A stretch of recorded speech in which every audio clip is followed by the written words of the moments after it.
America, we are lucky today. We're lucky in a way perhaps difficult for us all to see. We're lucky because we're not in a civil war right now. There are no makeshift field hospitals in Virginia filled with wounded boys who haven't even shaved yet.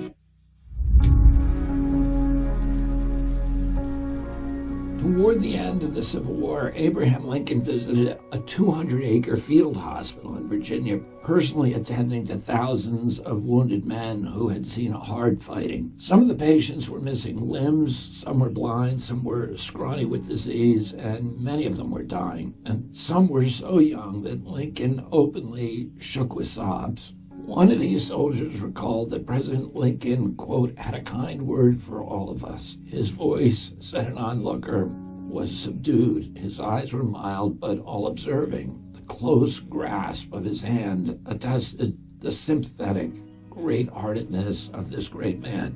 Another soldier said that the president walked down the long aisle between the rows of cots and spoke to and shook hands with every man in the ward. It was that handshake that I have always considered the greatest honor that ever came to me. A doctor in the hospital said that Lincoln's visit was a green spot in the soldier's anguished days. In one tent, Lincoln encountered a Confederate, a member of the opposing army, and here's what the Confederate wrote about that encounter. Quote, he halted beside my bed and he held out his hand. Looking at him in the face as he stood with extended hand, Mr. President, I said, do you know to whom you offer your hand? I do not, he replied. Well, I said, you offer it to a Confederate colonel who has fought you as hard as he could for 4 years. Well, says he, I hope a Confederate colonel will not refuse me his hand. No, sir, I replied, I will not. And I clasped his hand in both of mine.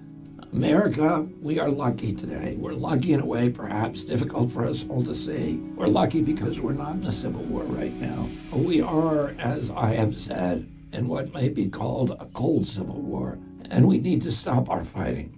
We need to stop the relentless bickering, the judging, the hating, and extend to each other a new handshake of reconciliation. If that assassin's bullet on July 13th in Pennsylvania had found its mark, the cold civil war that we're now immersed in could have gone hot. Not only President Trump, but maybe even our entire republic had close brush with death.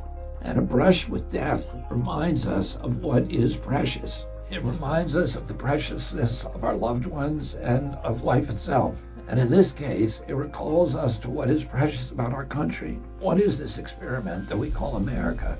For all of its dark chapters, the genocide of Native Americans, Jim Crow, slavery, imperialism abroad, and so on, America has also pursued its originating ideal of liberty and justice for all. That ideal is written into our nation's constitution and into our DNA. Our ancestors did not come to this country merely to survive. They came to America, the very archetype of a great nation. The best republics will be virtuous, John Adams said.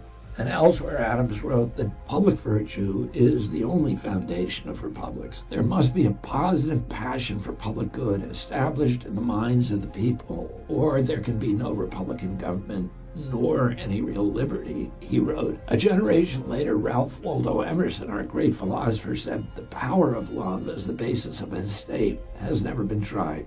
There is no way to enforce such virtues. Our founding documents, the Constitution and the Declaration of Independence, can inspire civic virtue, but in the end, it's really up to us to choose it.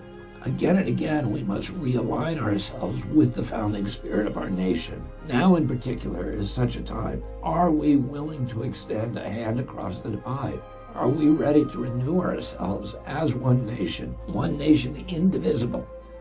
I believe that we are, and I believe that process, the process of reunion of our nation, has already begun. That's what my presidential campaign is about. The goals of ending wars, reversing chronic disease epidemics, restoring the middle class, getting corruption out of Washington, and so forth are important, but they're not the deepest core of why I'm here, because a nation divided cannot accomplish any of these things. I'm here to bring unity to our country to the best of my ability as I serve all of these other goals. And that's what I'm going to continue to do with your help.